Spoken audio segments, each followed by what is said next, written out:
2 Samuel chapter number 5, verse number 6.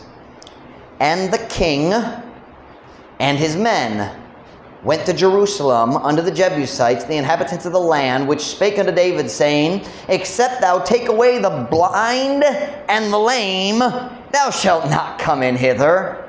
Thinking, David cannot come in hither.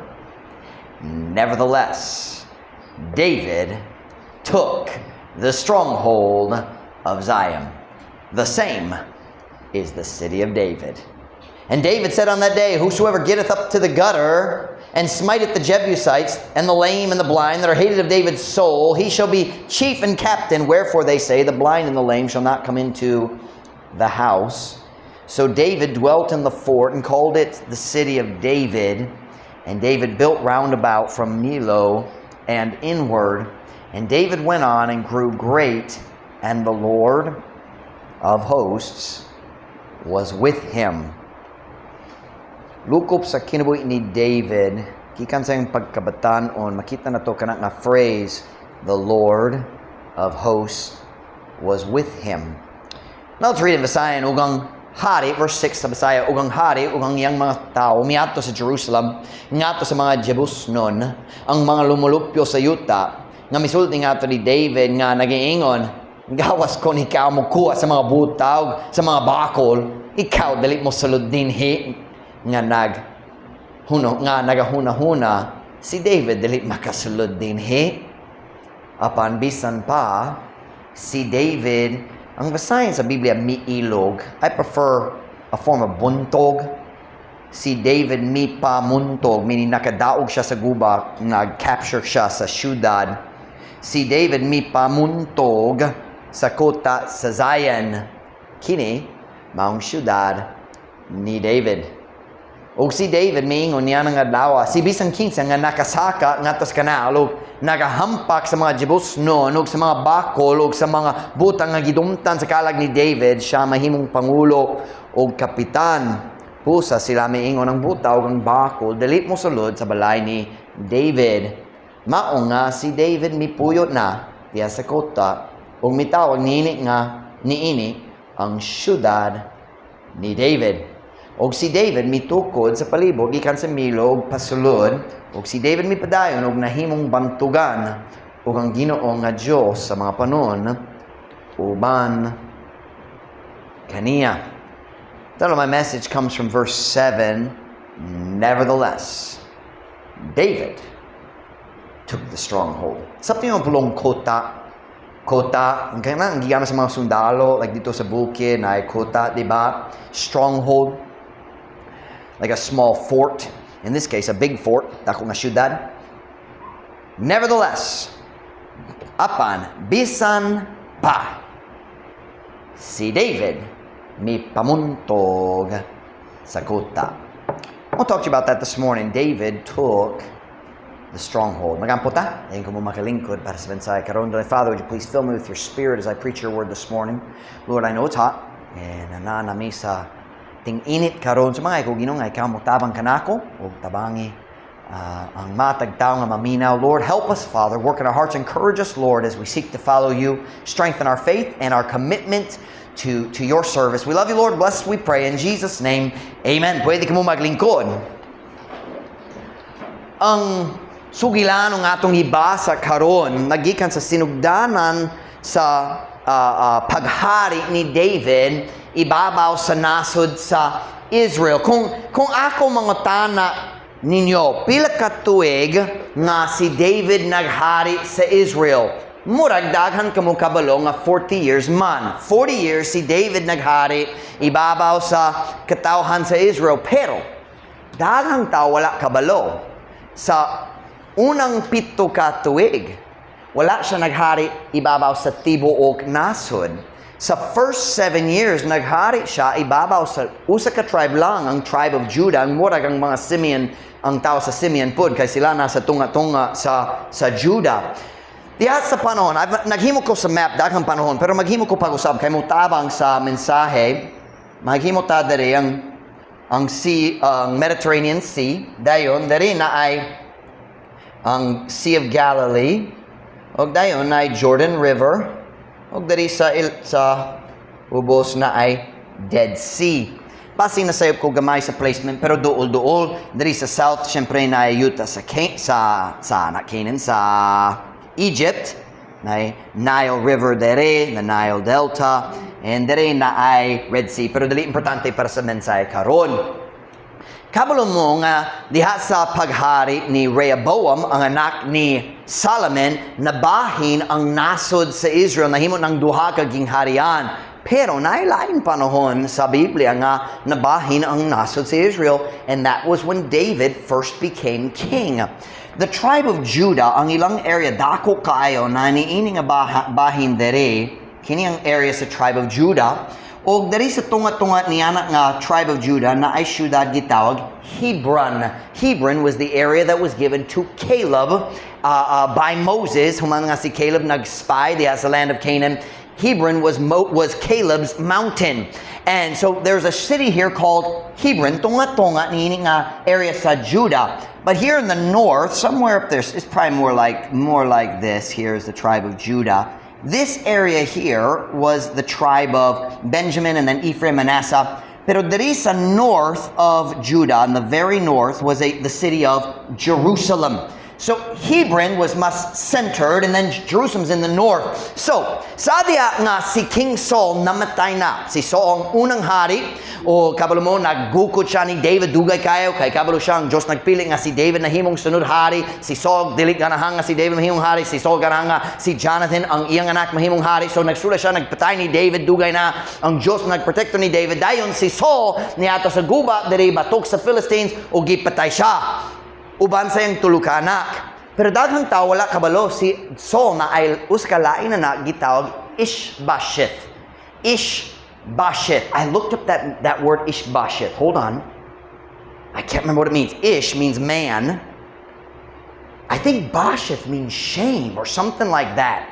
It's a dili klaro ang story kay nga naman si Ishbosheth wala nagapil sa guba patok sa Philistines, wala takabalo. Si Jonathan ug iyang duwa kay igsoon gipatay sa guba uban ni Saul, pero si Ishbosheth wala sa mikuyog sa guba. So naay problema diha sa Ishbosheth, dili klaro kayo, pero sa diyang si Saul namatay na ay general ni King Saul nga nagkuha ni Ishbosheth nga anak ni Saul ug naghimo kaniya nga hari sa tibuok nasod sa Israel diri, nini nga bahin diri. Kining tanan nagfollow gyapon ni Ishbosheth ang anak ni Saul ug si David naghari siya diri sa Judah lang. So one tribe, or you could say two, tungod ang mga Simeon na sila diri sa tunga-tunga sa Judah.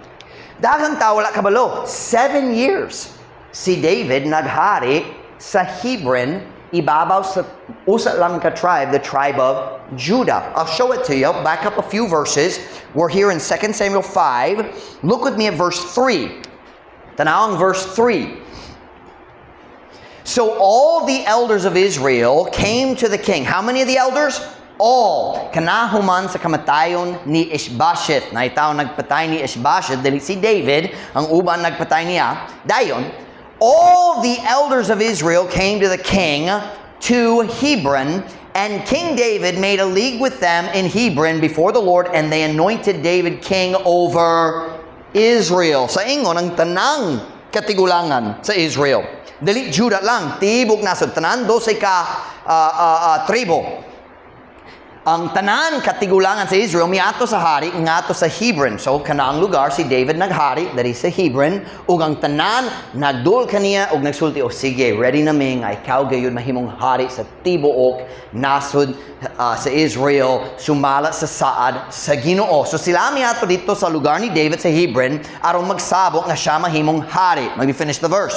Og si haring David mihimo og pakig-abin, meaning alliance, agreement, pagsabot kanila diha sa Hebron at tubangan sa Ginoo og sila midihog ni David nga hari ibabaw sa Israel. Verse 4. David was 30 years old when he began to reign, and he reigned 40 years. Si David katluan katuig ang panuwigon sa diha nga siya misugod sa paghari ug siya mihari sa kapatan katuig. So, sa dihang si Saul namatay, si David 30 years old. Pero sa dihang ang katigulang nagduol ni David or maghimo kaniya nga hari ibabaw sa tanan, 37 na siya. Verse 5. In Hebron, he reigned over Judah 7 years and 6 months. And in Jerusalem, he reigned 30 and 3 years over all Israel and Judah. So 7 years si David naghari diri sa Hebron. Dayon sila ang tanan nasod naguyon, okay, kaong maghari ibabaw sa tanan. Og si David ganahan mangita sa laing capital city para sa iyang kingdom. Kay layo gyud gikan sa daghan na siya diri sa south kayo. So nagbiyahe siya ngadto sa north sa syudad sa Jerusalem. Si David sa diha nga siya nahimo ng hari sa tibok nasod, diretso siya nahibalo unsay syudad ang sakto para sa iyang capital city. He already knew he wanted Jerusalem. Ganahan siya nga ang Jerusalem mahimo ng iyang capital. Kay nga naman, Jerusalem, anaa dito sa dapit, taas kayo sa mga bukid, 760 to 800 meters kapin ang katason. Taas kayo. Unsay benepisyo sa syudad nga na dito sa bukid, lusod kayo nga magatake. Ang tibok syudad gipalibutan sa mga bukid ug mga walog ug lusod kaayo nga magatake kay bisan asa ka magikan kinahanglan ka mosaka batok sa Jerusalem. So ang bintaha ana sa tao dito sa Jerusalem, it was a very strong city. Lig-on kaayo ang syudad, lusod kaayo nga atakihon. Si David nahibalo, kung ako makahimo sa Jerusalem nga akong capital, murag dili mahimo ang daghang tuig, murag dili mahimo nga bisan ang dakong nga army maka buntog sa akong capital city, bisan mamatay ko. And he was right. Human sa kamatayon ni David, siyempre ang tao sa Israel nag-backslide, nagbiya sa Ginoo, nag-alagad, nagsimba sa mga Diyos, naghimo sa mga revolto, nagbiya sila sa Ginoo. O ang Diyos nagsilot kanila na nagamay na ang ilang, sa tuwad nagamay na, nahimo ng gamay ang ilang army, pipilang mga sundalo. Pero bisan luya kayo ang ilang army. Naay mga army gikan sa Assyria, gikan sa Babylon. Dako kayo, hundreds of thousands of men. Pero wala sila nakataki sa Jerusalem. Bisan pipila ang tao sa sulod. It was so difficult to attack Jerusalem. Kung ang dakong army niabot, nagpalibot lang sila sa tibok syudad. Layo man kayo, aron dili makataki, dili makatira sa mga pana, dili makabuno sa mga bato, dili makataki sila sa gawas. Pero ang tao sa sulod, dili makagawas, dili makasulod, dili makakuha og tubig, dili makakuha og pagkaon. And they would wait 2 or 3 years. Kung mahuro ng pagkaon, ang tao mag-surrender na. Kana ang paagi, kana man ang kalig-on ni ini nga syudad sa Jerusalem. Si David, siya us kagamhanan nga general. Sayang kasing-kasing siya ang sundalo. Naglantaw siya sa Jerusalem. Nagyo, kana ang syudad nga sakto para sa akong ginharian. Pero naiusa ka gamay kaayo nga problema. Jerusalem didn't belong to Israel. Bisan ang Jerusalem naa sa tunga-tunga sa nasod sa Israel hundreds of years. More than 450 years milabay ang tao sa Israel, uban ni Joshua, naglabang sa Jordan River, nagpatay sa tanan, o dali tanan, pero nagpatay sa ilang mga kaaway, nagbuntog sa tibok nasod. Pero ang Jebusites, nagkontrol gyapon sa city of Jerusalem hangtod sa panahon ni David. Unsa na itabo? Nga naman, wala gyud ang Israelites nag-conquer, nagbuntog sa Jerusalem. But we have to go all the way back to Joshua to understand the history. Go to Joshua chapter number 10. Diya sa Joshua chapter 10, na 5 ka hari nga nagtigom aron makigaway batok ni Joshua. 5 different armies, 5 different city-states. One of those city-states was Jerusalem. Ang hari gikan sa Jerusalem. Joshua chapter 10 verse 23. Diha sa Joshua chapter 10, nakigaway si Joshua batok sa 5 ka hari ug nakadaog siya. Og sa dihang napildi na sila, kanang 5 ka hari naglayas ug nagtago sulod sa usa ka, unsay cave sa Bisaya, cave. Langob. So lusos ka langob, nagtago sila. Pero siyempre, si Joshua nakakaplag nila. Look at Joshua chapter 10 verse 23. Tanang verse 23. Joshua chapter 10 verse 23. And they did so and brought forth those 5 kings unto him, unto Joshua, out of the cave. The king of Jerusalem, the king of Hebron, the king of Jarmuth, the king of Lachish. Lachish was another very powerful city. And the king of Eglon. And afterward Joshua smote them and slew them and hanged them on 5 trees. And they were hanging upon the trees until the evening. Verse 26 sa Basaya, ug pagkauman si Joshua mitigbas kanila, ug mipatay kanila, ug mibitay kanila diha sa 5 ka kahoy, ug sila na nagbitay diha sa mga kahoy hangtod sa kagabhion. So si Joshua nakadaog batok sa kasundaluhan sa Jerusalem, ug nagpatay sa hari. Pero wala siya nakasulod yun sa syudad. He fought them in the field. Now go to Joshua 15 verse 63. Joshua chapter 15 verse 63.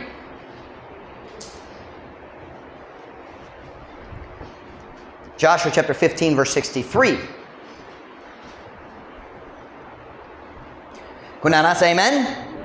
As for the Jebusites, the inhabitants of Jerusalem, the children of Judah could not drive them out. But the Jebusites dwell with the children of Judah at Jerusalem unto this day. Nining panahon na sa diyang ang tao, gigaman sa Diyos sa pagsulat sa book of Joshua, hangtod niya ng panahon na ang mga Jebusites kapuyog gihapon diha sa city of Jerusalem. Let me read in Visayan. Labo sa mga Jebus nun, ang mga lumalupyo sa Jerusalem, ang mga anak sa Judah wala nakahimo sa pag-abog kanila. Apan ang mga Jebus noon nagpuyo uban sa mga anak sa Judah dito sa Jerusalem hangtod ni ining adlaw. So si Joshua nagbuntog sa kasundaluhan, nagpatay sa hari, pero wala nakabuntog gayud sa syudad mismo. The few people who lived in the city could just close the gate ug lusod kaayo nga mag-atake. So gikan sa panahon ni Joshua, laho sa tibok panahon sa mga judges, laho sa paghari ni King Saul, ang mga Jews wala gayud nagsulay nga mo conquer, nga mo buntog sa syudad sa Jerusalem. They just let them stay. Nagtugo lang ngang kaaway magstay dito. These are wicked people. The Jebusites were bad people. God said, kill all of them. They said, lusod kayo, dali na lang. Nobody knew how to conquer Jerusalem. Walay tao kabalo unsaon pagbuntog ni nga gamhanang nga syudad, and nobody even tried. Hundreds of years, wala gani si bisang kinsa nga buod magsulay. Hangtod si David may abot. Ug si David dili siya sama sa mga tao nga nag-una kaniya. David was different. Si David man ang klase sa tao kung ikaw mo sulti kaniya, dili nimo kaya siya mo tubag. Tanawa ko. Just watch. Nahinumdum ko nami dito sa Canada. Doon sa Toronto, Canada. 2000 something. 17, 16. 16 mora. I don't remember. 2057. Dugay na. Nami dito sa Canada. And ang nagsoning ko uban sa anak sa pastor nga, uban ninyo kaya ni Pastor Johnston, nakabisita siya diri, nami sa iyang church dito sa Canada. O ako nagsoning uban sa anak ni Pastor Johnson, iyang ngalan si BJ. Ug naami sa area nga nindot kayo mga balay. I mean, dato ang mga tao, pero halos tanan sila mga foreigner. Matag balay nagikan sa lain nasod ang dito sa Toronto, just nagdaghang foreigner dito. I mean, I don't think we had seen one Canadian in door-to-door me. Wala nakita. Naigikan sa Iran, naigikan sa China, naigikan sa Portugal, o daghang lugar. Pero wala yun. Canada yun. Nag-door-to-door me, friendly ang tao, ang uban friendly, but wala'y tao ganan maminaw sa gospel kay sila mga kwartahan, mas lasod mag-share sa mga kwartahan, kasi normally kana man. So naglakaw mi door to door. Naitaw mag-friendly pero dili bod maminaw, magsulay mi mag-share, wala itaw maminaw. Dayon nagikan mi sa Uskabalay. I think Portuguese siya. Nay basing 50 kapin ang lalaki, nagikan mi, wala siya naminaw. O mibalik mi naglakaw balik sa sidewalk kay na layo-layo ang mga balay gikan sa dalan, and we're walking back to the sidewalk. Ug duha ka patanong nga lalaki may labay sa ilang bicycle, pero hinay kayo sila nagsakay. Just na hinay kayo. Nako naging ni BJ, I said, "Come on, let's get them." He said, "You can't catch them." I said, "Watch me." Ako naglakaw sa nila. But I couldn't catch them. They were going too fast. So then I started running. I was wearing a trench coat. I looked like an FBI agent. Muragang police or like a British investigator or something. Naggukod ko nila diha sa dalan. I called up, hey, can I talk to you guys? And they stopped, unsa. Siyempre, nag-English me. And one was from India, and the other was from Japan. Best friends in Canada. What are the odds? But they were friendly. They believed the Bible. And I just had to show them what the Bible said. And both of them got saved. BJ looked at me and said, "You can't catch him." I said, "Watch me." I caught him. And then their parents called the police, because that's the way it is in Canada. na Amerikano, nagukot sa akong anak. And they did. They called the police. I said, "Yeah, we're not in Canada. We're not in the Philippines anymore, are we?" And that's okay. I didn't know about that until many years later. I didn't learn about that until Brother Johnston came here. Young Gisel Dinaco, he said, I had to go visit those two families. They weren't very friendly. But their kids got saved anyway. But anyway, kanang batasan ni David. You say, "You can't do it." He said, "Watch."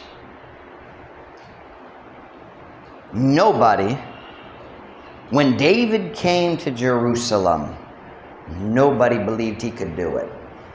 Sa adiyang si David miabot dito sa gawa sa paril sa Jerusalem, walay tao nagato nga siya makasulod kay walay tao nakahimot niya na hundreds of years man.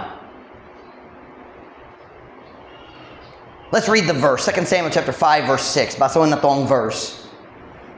"And the king and his men went to Jerusalem unto the Jebusites, the inhabitants of the land, which spake unto David, saying, Except thou take away the blind and the lame, thou shalt not come in hither."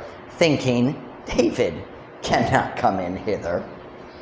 Ug ang hari, ug ang iyang mga tao, miadto sa Jerusalem, ngadto sa Jebus, no, ang mga lumulupyo sa yuta, nga misulti nga to ni David nga nagaingon, "Gawas ko ikaw mo kuha sa mga buta, mga bakol, ikaw dili mo sulod dinhi."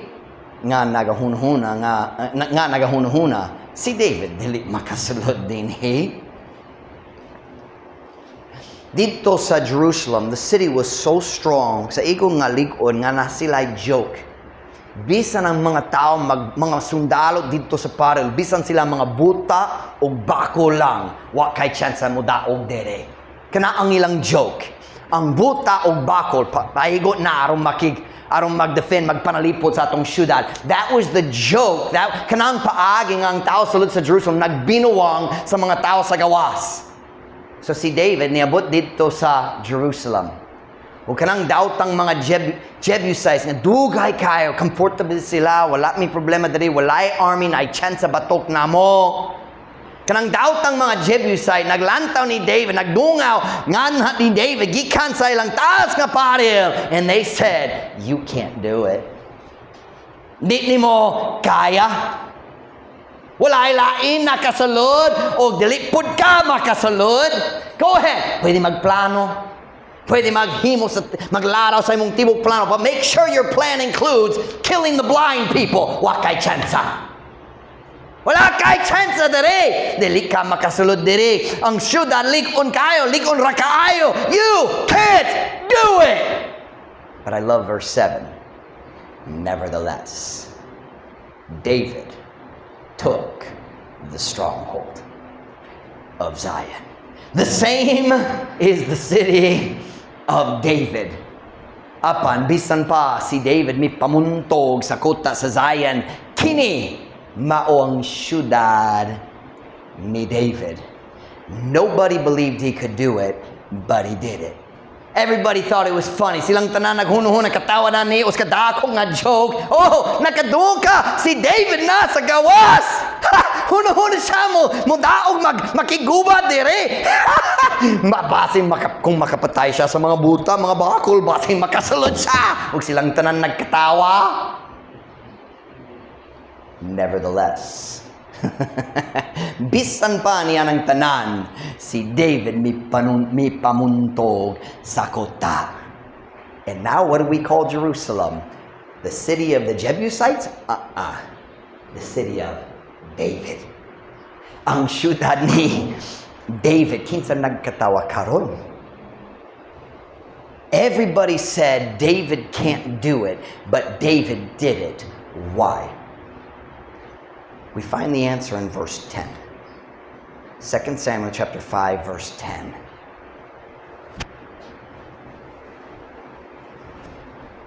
Second Samuel chapter 5 and verse 10. Una na say amen? I don't think we ever left 2 Samuel 5, did we? And David went on and grew great, and the Lord God of hosts was with him. Og si David mipadayon og nahimong bantugan. Og ang Ginoo nga Dios sa mga panon uban kaniya. Ngano man si David makahimo sa butang nga dili mahimo ni bisang kinsay lain. Bisang kinsang lain. Because David had God. Si David adunay Diyos. And my message this morning is really simple. Paminaw na ko karong buntag, dalita madugay, I know it's hot. Ako mensahe karong buntag, simple kayo. Ang uban ninyo dali karong buntag, nobody believes you can make it. Ang mga imong parente, imong silingan, imong co-workers, wala ay tao na gato nga ikaw makalampo sa lang sa Ginoo. Wala ay tao na gato nga ikaw makapadayon. Wala ay tao na gato nga ikaw makakapot sa kabubuton sa Diyos. Alam sa imong kinabuhi. Para kanila, ang imong pagpangalagad sa Ginoo, usa lang kanindo nga joke. Kung ikaw mo gawa sa imong balay para sa church, magsaya o magsuot sa imong sakto nga barong o sakto nga pamisti, mong gawas ka padulong sa church, sila magkatawa, magbugal-bugal. Nagpaabot lang sila sa adlaw nga ikaw mo balik na sa imong daan na anda, mubiya sa Ginoo aron sila makasulti. Na! Ako nahibalo. Sayod ko. Mubalik. I knew she'd come back. I knew he'd come back. Sama sa mga Jebusites, gikan sa ilang paril. Na mga silinga, mga printe, nagdungaw kanimo, gikan sa ilang paril, nagtanaw kanimo, pinagi sa mata sa pagbiya-biya, magsulti. Di niya kaya. He can't do it. Mahagbong siya. Nakakita, kailami niya, nainumdum misa mong miagi, you won't keep going. Dili ka magpadayon. And I just want to say this morning, if you have God, you can do whatever God wants you to do, no matter what anybody else thinks. Kung aduna kay Diyos, makahimo ka sa mga butang nga ang lain ta magsulti dili nimo kaya nimo kung na kay Diyos. You can serve God, makabundok ka. Nevertheless, David took the stronghold, and you can too.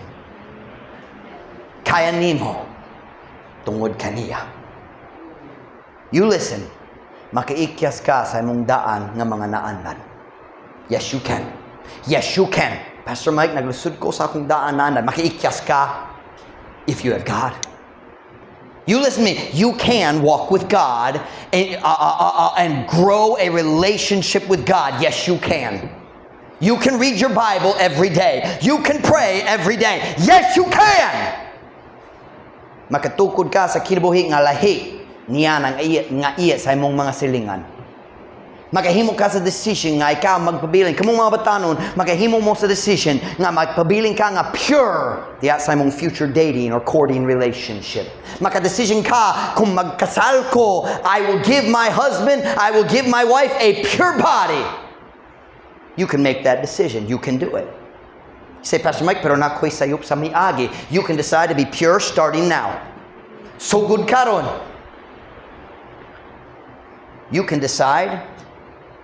You can start your marriage in the right way. You don't have to be like everybody else. Dali ka kinamang, manguyab na, buros na, so mangipunan, akong partner. Dali kinahanglan, pwede magpakasal. You can build a strong marriage based on the Word of God. Kinahanglan ta, dali sa dapitan kinahanglan ta sa mga kaminyoon nga mag-follow sa paagi sa Ginoo aron ang daot ng tao sa dapitan makakitaan ang paagi sa Ginoo makauswag yapon. Pwede uswag? You can serve God and follow His will for your life. Kung ang Diyos ganahan nga ikaw mo ato sa Bible school, kaya nimo. Kaya nimo. I'm saying today, wa ko'y pakiun sa gihuno-huno sa laing tao kabayan nimo. Kung ganahan ka mo sunod sa kabubuton sa Diyos, kaya nimo. Pastor Mike, wa ka kabalo sa akong miagi, pero tinuod, pero kaya ko sa imong Diyos, kaya nimo. Dili depende sa imong mahimo, depende sa iyang mahimo o what gyud siya napakyas. Jeremiah 32:27, Behold, I am the Lord, the God of all flesh. Is there anything too hard for me? Tanawa ako ang Ginoo, ang Diyos sa tanang unod. Aduna bay, bisan unsa nga lasud ra kaayo alang kanako. You listen, kung ikaw mo sulti sa Ginoo, Ginoo, di na ko kaya, lasud kayo ni. Di na ko kaya. Ang Ginoo mo tubag, aduna bay, bisan unsa nga lasud ra kaayo para nako. Kaya nako. Kaya nako. Si Paul naging sa Philippians 4:13, I can do all things through Christ, which strengtheneth me. Ako makahimo sa tanan mga butang pinagi ni Kristo nga nagpalig-on kanako. Can I say, uban ninyo karong buntag kinahanglan magkat-on niya ng duha ka pulong? I can through Him. Kaya nako pinaagi kaniya. You don't have to be like your neighbors. Kung naisayop diha sa imong kinikanan, dili ka kinahanglan mahisama kanila. Love your parents, respect your parents, but you can do it different. Makahimo ka sa kinabuhi nga lahi sa ilaha. I can do all things through Christ. Undang yang pagsulti sa imong kaugalingon, di na ko kaya. Basi mas mayo pa mo balik lang ko sa akong gaanaan.